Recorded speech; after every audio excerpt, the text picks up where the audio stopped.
The X Zone Radio Show is heard on radio broadcast affiliates worldwide, including AM 580 CFRA in Ottawa, Ontario, Canada. WPUL AM 1590 in Daytona Beach, Florida. KOHI AM 1610 in St. Helens, Oregon. KHRO AM 1150 in El Paso, Texas. And for more information on becoming a professional broadcast affiliate of the X Zone Radio Show, visit www.xzbn.net or call toll-free worldwide 1-800-610-7035.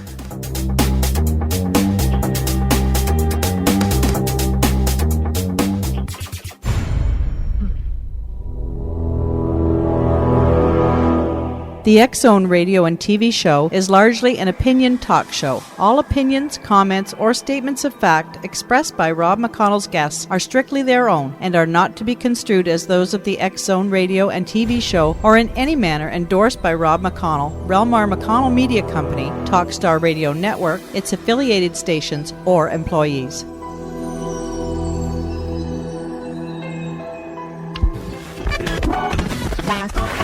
All Hit Radio.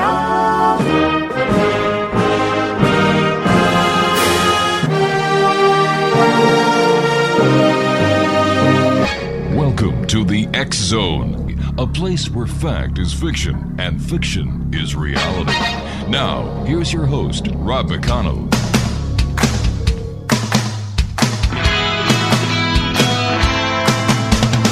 You doing that thing you do, breaking my heart into a million pieces, like you always do.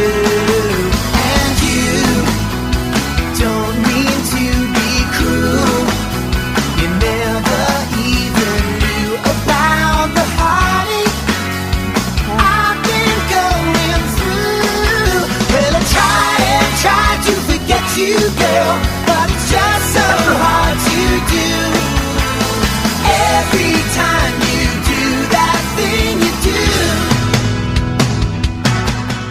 And welcome to the X Zone, everyone. My name is Rob McConnell, and for the next 4 hours, I'm your host and your guide as together we cross the time-space continuum to this place that I call the X Zone.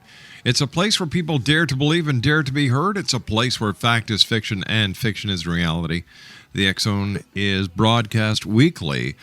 I should say daily, 7 days a week, here on the Talkstar Radio Network, X Zone Broadcast Network, High Definition Radio UK, Euro High Definition Radio, and on Star Cable.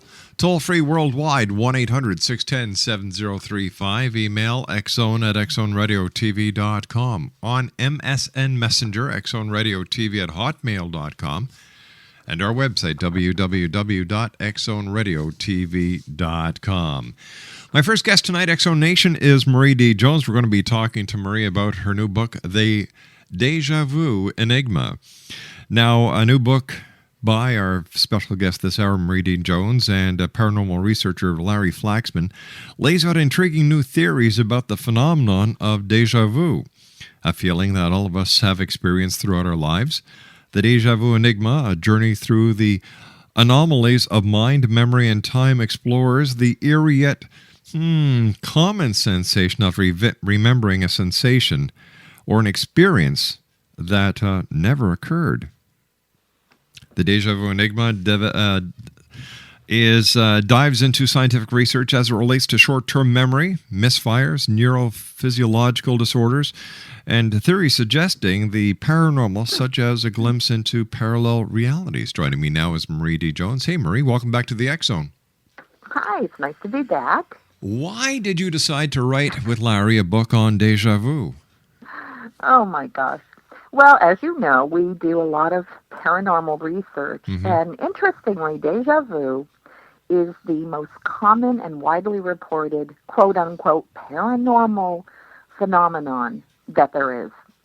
I mean, everybody has had deja vu all over the world. It surpasses class and gender, and it's an experience that everybody can relate to, yet I think we've trivialized it and made it into something that's not important, when in fact it is one of the most widely researched in the scientific community paranormal phenomenon that there is. What does the scientific community say about deja vu? The vast majority of the research that's going on, of course, focuses on memory because it appears that deja vu is a memory glitch. Yeah. When you have deja vu, what you're basically having, and this sounds completely impossible, but you're having a memory of an event that's occurring for the first time. So you're having a memory of an event happening in the now, and that's impossible. So their research is focused on two things. One, what part of the brain is associated with stimulating deja vu experiences? And two, is this a memory glitch? Or is it something else? All right, listen, you and I have to take a commercial break. Please stand by. Marie D. Jones is my special guest. www.mariedjones.com is her website, and we'll be back on the other side of this commercial break with the news as the X Zone continues right here from our studios in Hamilton, Ontario, Canada. Don't go away.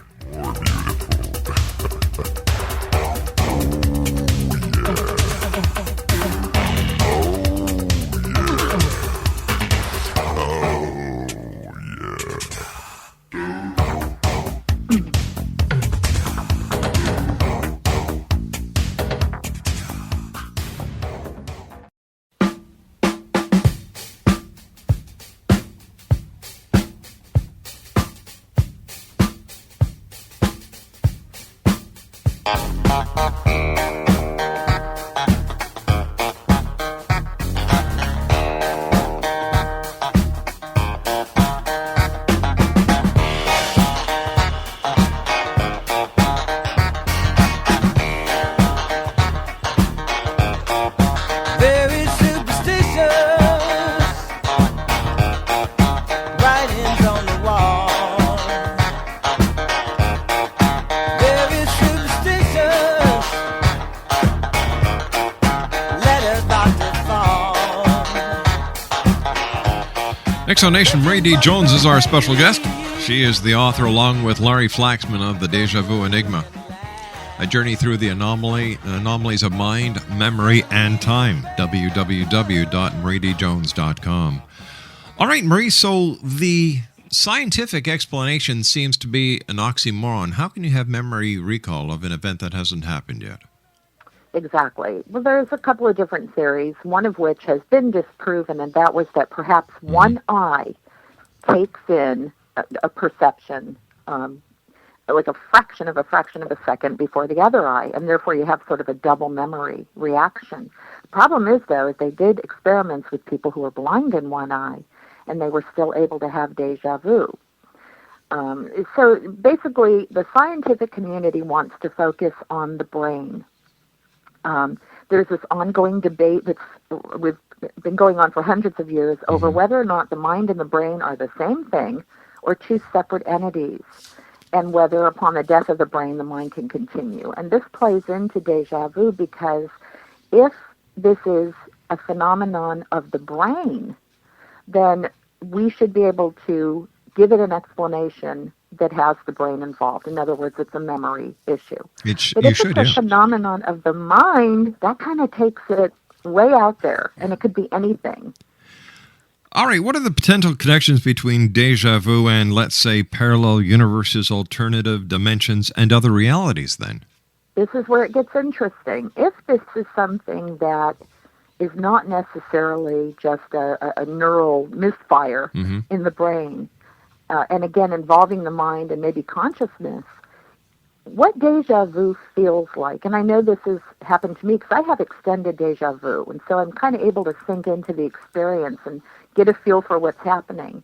Well, what deja vu could be, and this is a theory, this is not scientific fact, is our getting a glimpse of ourselves in a parallel universe, doing the exact same thing, wearing the exact same clothing, with the exact same people involved, having the exact same conversation, until at a certain point, something in that other universe changes and breaks off, and it ends the experience. And this kind of plays into the many worlds theory of Hugh Everett, the physicist, who said that every time we make a choice, that the choice that we didn't make breaks off into a whole other universe. And, I mean, you can imagine how many universes must be out there if each of us are doing that. And again, this is theory, but the idea is if we do exist in an infinite number of other universes, there's got to be one where we're doing the exact same thing for just a little while. All right, and but that could be...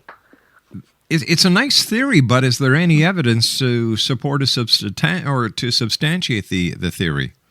No, unfortunately, it's all subjective. In other words, it's people really having these experiences in such an intense fashion that they feel like they are in two places at once. And that's the problem, is that how do you prove?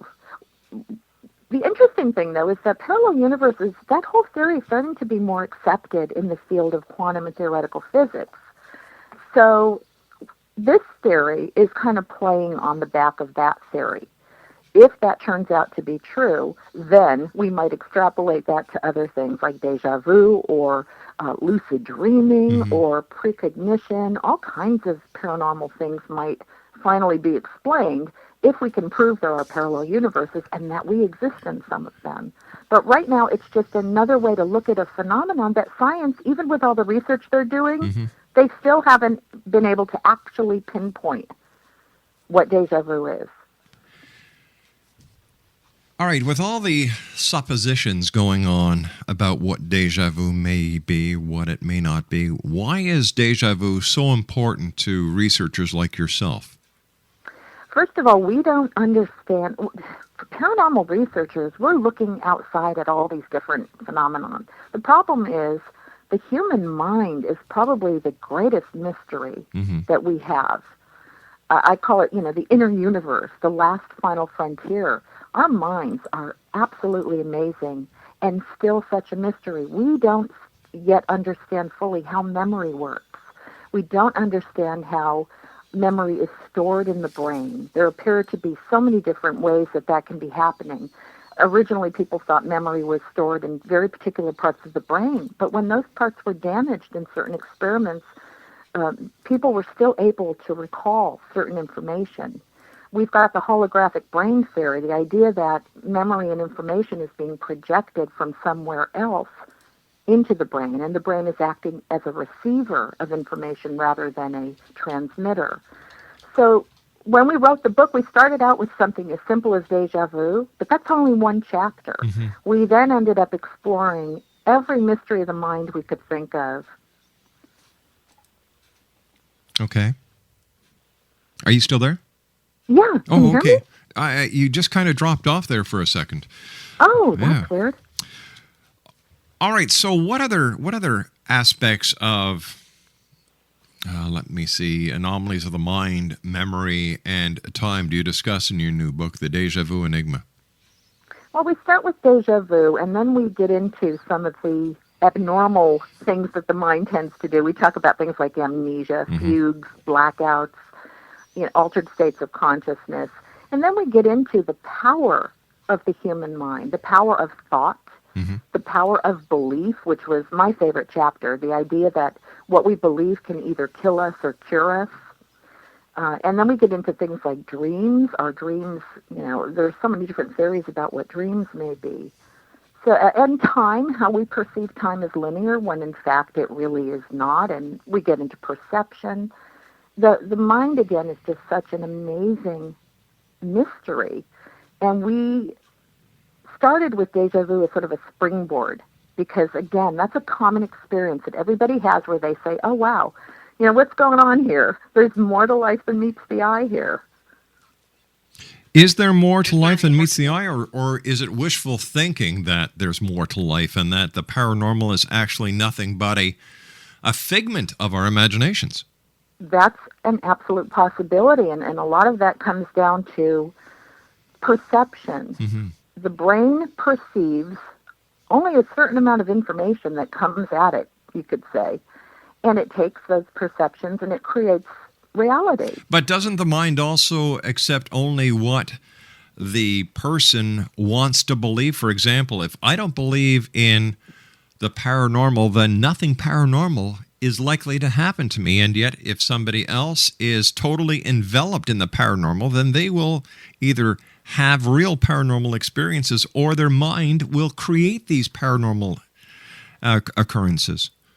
I think that's absolutely true in some cases. But for example, me, I mean, I'm immersed in the paranormal field, but no matter how many times I want to have an experience, I can't force it. So there seems to be something else at play here. All right, so is that why you write your books? Because you actually cannot have the experience, so you satisfy your quest by writing? No, well, I've had experiences, but they're few and far between, and they've affected me so deeply that I'm on this quest to figure out, okay, am I doing this?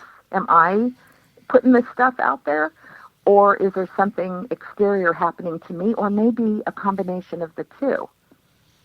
Or maybe there is a very simple explanation that it doesn't exist. There could be, but there could also be the simple explanation that it does exist. All right, but if it does exist, how come everyone in the world doesn't have the experiences? My thought on that is that, well, like you said, it could be belief. Now, a lot of our beliefs are trapped in our subconscious, so we may think that we believe in something, and yet on a subconscious level, we're blocking out those perceptions and experiences that will allow us to have a paranormal event. But at the same time, my feeling is that there are places where the veil between worlds are thin. And not everybody has the ability to maybe consciously make that cross. All right, but but what you're doing here is you're making the assumption that there are other worlds. I think there are. Based on what? Personally, but scientifically, there's no proof of that. All right, personally, I feel like that's a really good, simple explanation for a lot of the stuff that we can't explain. But again, there's no scientific basis for that, except for some of these theories that are coming up through the quantum physics world that have yet to be proven as scientific fact. Well, isn't quantum physics at this stage just another offshoot theoretical science that actually has no basis in evidence? I don't think so. I mean, there are an awful lot of theories that have been accepted as scientific fact, and what's really interesting is that you have more and more scientists, quote unquote, writing books that take some of these basic discoveries and extrapolate them into the bigger picture. It's getting very imaginative out there. And what I see happening is the science fiction of yesterday is very slowly becoming the scientific fact of today and tomorrow. So, I mean, I have a very positive outlook, and I like the idea that there are other worlds out there, but I am also perfectly willing to accept that I am creating all of this stuff in my own mind. Maybe we're just part of a giant holographic play, and we're being manipulated by outside sources. Yeah, that's right. What did Shakespeare say? All the world is a stage. Exactly. I'd like to figure out who the director is. All right, Mary, please stand by. You and I have to take a commercial break with the news at the bottom of the hour. We'll be right back. Exo Nation, Marie D. Jones is our special guest. She has co-authored with Larry Flaxman a new book, The Deja Vu Enigma, a journey through the anomalies of mind, memory, and time. www.mariedjones.com. We'll be back on the other side of this break with the news as the X Zone continues on the Talkstar Radio Network, X Zone Broadcast Network, UK High Definition Radio, Euro High Definition Radio, and, of course, Star Cable. Don't go away.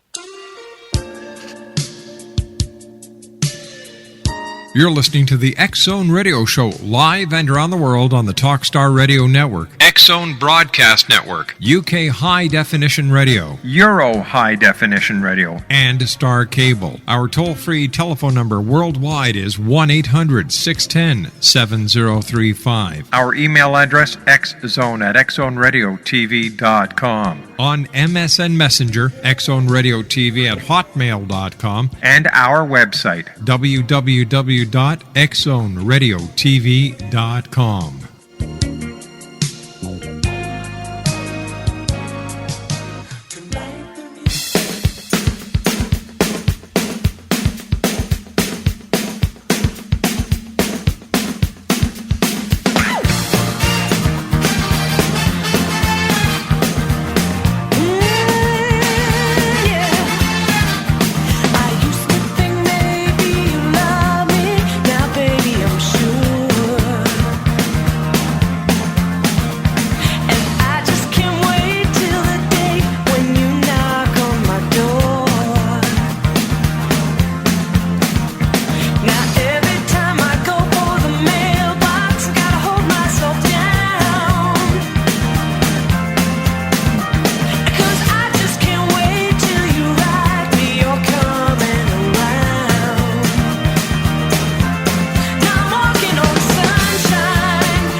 Exonation, Marie D. Jones is our special guest, along with Larry Flaxman. She's written a book entitled The Deja Vu Enigma, a journey through the anomalies of mind, memory, and time. Marie, how would we explain that there are some people who see ghosts, there are some people who see UFOs, there are some people who have psychic premonitions, and it seems to me, through the years I've been doing the show and talking to people, as well as researchers, that none of these traits seem to be interchangeable or multiple in different people. Why is it some people see ghosts, they don't see UFOs, other people see UFOs, they don't see ghosts, and other people who see ghosts and UFOs have no psychic ability? That's a tough one. I mean, it could come down to timing, being in the right place at the right time, but I think it has more to do with our minds, our perception, and where we're at, so to speak, in our consciousness. Mm-hmm. I think people who are interested in ghosts are going to have more of a tendency to have an experience in that arena rather than seeing Bigfoot or something. I do know people that have had crossover experiences, but yeah, you're right. They seem to be few and far between. And again, I think this comes down to the power of perception, the power of belief, and what's going on in our subconscious. Because again, I've had people say to me, I don't believe in this stuff, and yet something happened to me. And I've had people say the exact reverse. I do believe in this stuff, but nothing ever happens. And I would question what's going on in their subconscious. Is it possible that the person who says, I don't believe in this stuff, but, or let me take the other example, the person who says, I believe in this stuff, but I haven't seen anything, is it possible that that person has the ability to process the information of what they are seeing and understand it to be a normal experience, where the person who has not had the experience and sees something does not have the capability of processing the data that they are witnessing to put it into a realistic occurrence, and they, because parts of the information that they're not processing doesn't make sense to them, they put it in the realm of the paranormal. Exactly. And that harkens back to the story of the cargo, the little island where they had cargo ships coming in, and they thought that they were gods and that they were magic, the islanders, because they had never seen modern ships before. Yet someone who has would just say, oh, what's a modern ship? And it's all a matter of perception. I remember Michio Kaku, who's a theoretical physicist, said that if we ever saw something come into our three-dimensional world from, say, a fifth or sixth dimension, it would look like magic to us. And yet, on that side, it would be normal. So you're absolutely right. And I also think it's a matter of what information the brain will actually take in. You can have an experience where maybe your brain just says, I'm not going to take that information in and process it. It's not a part of my belief system So it's all about the brain. It's about information coming into the brain and what is being perceived and then processed. Here's where I have a problem with a lot of the physicists that are coming out with the multiple dimensional theories, is because if these multiple dimensions really did exist from the beginning of time, how come they're only getting attention now? Something does not make sense here. It's like, all right, we've milked the three dimensions as much as we can. We're going to add some more so we can milk some more stuff out of people and, create a bigger illusion. It makes no sense, because if there are 11 dimensions, like quantum physicists are saying, some are even saying 12, then the interaction between these different dimensions should not have only started now. They should have been continuing from the beginning of time, and it doesn't seem like they have. Well, to me, I think the exact opposite when I look at creation stories and origin myths, and you look at the Dogon, you look at the Blackfoot. They seem to have their own physics system or their own cosmology, and a lot of it parallels things that we're just now discovering. Is it their own cosmology or their own belief system? Because there were things that they could see that they couldn't explain, so they created their own cosmology, and it has nothing to do with quantum physics. Absolutely, but it's just strange how there are common themes that occur, common experiences that perhaps you're right, they didn't have the scientific language to describe it, but it's just really interesting that they've had experiences that we understand as being similar. And my thought is that we're not as smart as we think we are, and it's taking us a long time. I mean, look what we're doing to our planet. Sure. It takes us a long time to get to the point where we truly understand the world around us. We still don't know what reality is. We still don't know if we have souls. We still don't know what happens to us after we die. Come on, it's 2000, what, 10. The question, should know this stuff. The question here is, in all reality, do we need to know these things? Or is this a desire? It's a desire. So why don't we? Life would be so boring. No, it wouldn't. I disagree with you. There are so many. There are so many people that are hungry. There are so many people that are homeless. There are so many people that are unemployed. Look at the natural disaster that's happening right now. Right. And yet you've got all these people who are wondering about, geez, do ghosts really exist? What is time all about? Are there 11 dimensions? Come on, get off the high cloud, get back down to reality, and let's solve the problems on this level first. You can have a foot in both worlds. Exactly. But that drive and that desire is based on a need to feel that there's something more than this, that but there's what something happens? bigger. But is that really so important? Like, if we are alone, if there is nothing else, all this wondering, all this speculation isn't going to change a damn thing. I think it's important to the people that are pursuing it for their own personal reasons. I wouldn't judge them on it. And it's interesting because I do know a lot of people in the paranormal field that are very active in charities.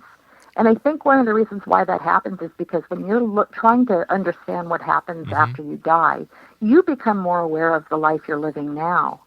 And there's a real interesting kind of parallel going on that I think is great. There's a lot of paranormal groups that are working for charities and trying to get out there and be active in the world. Oh, come on! They're just doing it. They're just doing it for free publicity. Come on, let's call a spade a spade. What the paranormal wait a sec. What the paranormal community is trying to do is to try and replace religion, and I think the paranormal community needs a rude awakening because they're trying to say religion is wrong. We've got a better idea of what's really going on, and this is what it is. No, I totally disagree. I think of course you do. You're part of the parallel community. You're part of the paranormal community. Of course you disagree with me. I'm a very spiritual person. No, I know a lot of people that have very strong religious beliefs that correspond with their interest in the paranormal. And I think you're generalizing. And there are people in the paranormal that just want to be rock stars. That's absolutely true. But there are a lot of people that just have a driving, compelling desire, such as Larry and I, to try to understand some of the unknown enigmas that we sense and experience in our lives.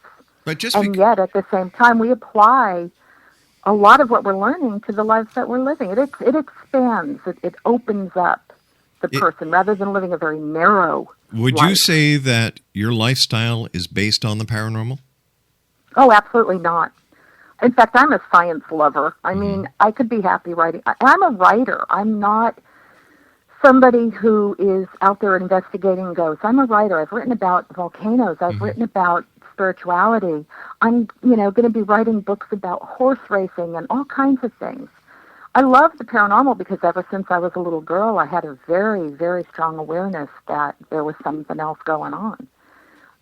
But I'm not as immersed in it as other people. That's why when people say, oh, you're a paranormal person, I say, wait. I'm a writer.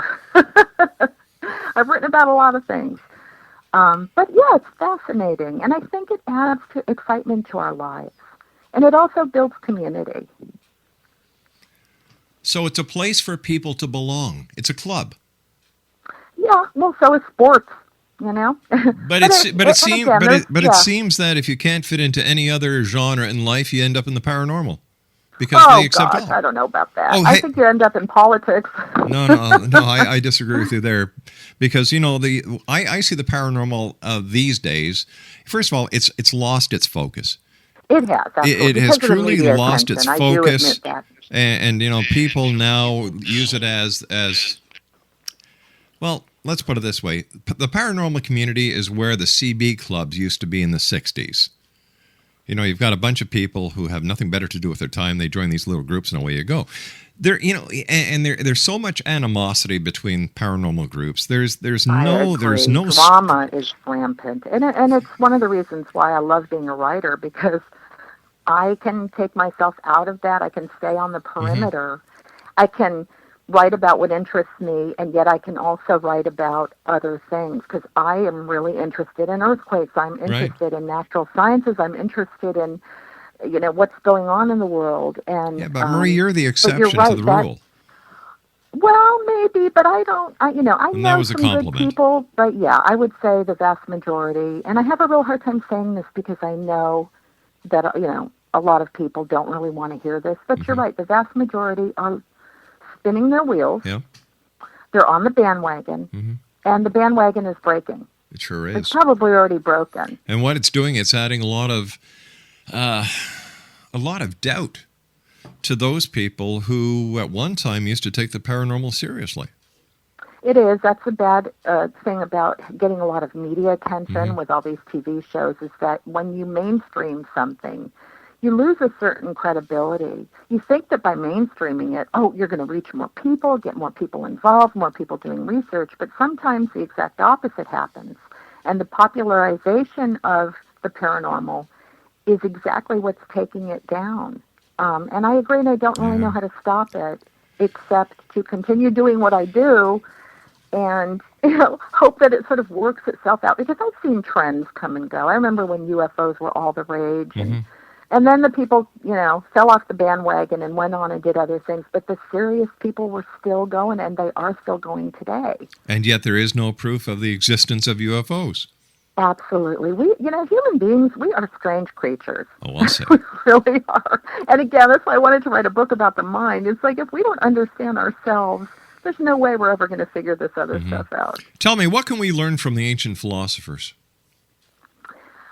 They had the same debates that we did. They wanted to understand if the brain and the mind, or the brain and consciousness, and they use these terms interchangeably, were the same thing. They had the same experiences and sensations that made them question whether everything that was happening to them physically was all there is, whether it was being generated from their minds out into the world, or projected from out in the world into their minds, or a little bit of both. And so a lot of the arguments of old are still going on today, but maybe with different terminology. Again, we're getting more scientific knowledge. And yet I have to say, Rob, that how do we know that even scientific fact is really the truth? We don't. No. We just say, well, let's accept this as fact. But we don't know. The truth could be the exact opposite of everything. Well, we know for a fact that historians lie to us, archaeologists lie to us, paleontologists lie to us. Absolutely. So why would the scientific community be any different? Well, again, I think you got to kind of use discernment and maybe gut instinct and intuition to look at the material and really seek knowledge in every corner, not just in the mainstream scientific community, and then decide what feels right. And you know what? That's probably the only thing we can do. We may never know the truth, but it's not going to stop us from searching for it. But how do we know what we're searching for? In order to search for something, we have to know what it is we're searching for. And it seems that no matter who you talk to, nobody knows what the hell they're looking for. They're just looking for something. Yeah, we're blindlessly walking. I think that well, maybe not everybody, but for me, because I can only speak from personal experience, sure. I'm looking for what resonates. And I love that word, resonance. I'm looking for what my heart, and I know this sounds kind of woo-woo, but it's really not. When I get intellectual stuff, often doesn't jive with me on a more vibrational scale, I guess you could say. I'm looking for the truth that resonate enough with me where I can say, okay, I accept that for now. I may not know everything, but that feels right. And that's me. Other people may need that intellectual proof. They may have to have the scientific stamp of approval on it. For me, it's more of a feeling or a sensation or a discernment. Right. You and I have to take our final break. Please stand by. Marie D. Jones is our special guest. Along with Larry Flaxman, she's written The Deja Vu Enigma, a journey through the anomalies of mind, memory, and time. Her website is www.mariedjones.com. That's www.mariedjones.com. And we'll be back on the other side of this commercial break as the X Zone continues from our studios in Hamilton, Ontario, Canada. 1-800-610-7035, toll-free worldwide. Email xzone at xzoneradiotv.com. On MSN Messenger, xzoneradiotv@hotmail.com. Our website, www.xzoneradiotv.com.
Exonation Marie D. Jones is the co-author with Larry Flaxman of The Deja Vu Enigma, a journey through the anomalies of mind, memory, and time. Her website is www.mariedjones.com. Marie, in your book, did you touch on missing time, and if so, what did you come up with? We did touch on missing time because, interestingly, both Larry and I have had missing time experiences. And again, are we talking about a memory glitch? Why are we able to have 2-3 hours chunk of time where we are completely blacked out, so to speak? And yet, in my case, I was still able to navigate driving the LA freeways. And Larry, so there's something going on where the brain is able to shut down in a sense. Well, I thought when you're driving and you lose time, that's called highway hypnosis, and that's a very common phenomenon. Absolutely, but what it shows you is how we can go on autopilot in one sense, and yet we're something in us is still able to function and not get us killed. And a lot of people have missing time experiences, and they claim that they may have had an abduction experience or something. Larry and I don't have any idea what happened to us during the 2-3 hours, and I never felt the need to find out. But what I thought was very interesting is that when it happened, I stopped at one point on the freeway, and I came to 2 hours later, going in a completely different direction. And the time in between was nothing but black to me. I had no remembrance of passing any kind of landmarks or having somebody honk at me or anything. So again, it just fascinates me that the brain can shut down in a sense, and yet we still are able to operate as human beings. Tell me, during your research, did you ever come across two people who were in, let's say, the same vehicle who had missing time at the same time? Absolutely, and most of those cases seem to involve the UFO enigma and the alien abduction theory that people are sometimes taken, quote unquote, together or in groups, and sometimes individually. And that was the only time that we saw that kind of thing, that sort of multiple missing time experiences. Hey, Marie. Otherwise, it just seems to be a very individualized experience. Marie, you and I have got to say so long for now. It's always a great pleasure talking to you. Congratulations on another great book. Give my best to Larry. And, I will. And what's your next book going to be about? The next one's interesting. It's called The Trinity Secret, The Power of Three, and the Code of Creation. Got to tell you something. All your books are interesting. I like to ask questions, even if I don't come up with answers. I think the fun is in asking the questions. And you do a great job at that, my friend. Marie, always a great pleasure talking to you. Continued success. Give my best to your dad, and I look forward to the next time you and I meet here in the X Zone. So do I, Rob. Thank you so much. Take care, my dear friend. X Zone Nation, Marie D. Jones has been our guest this hour. www.mariedjones.com. She's the author with Larry Flaxman of The Deja Vu Enigma. Once again, www.mariedjones.com. I'll be back on the other side of the news at 6.5 minutes past the top of the hour as the X Zone continues right here from our studios in Hamilton, Ontario, Canada. My name's Rob McConnell. Back at 6.5 minutes past. Speak to you then.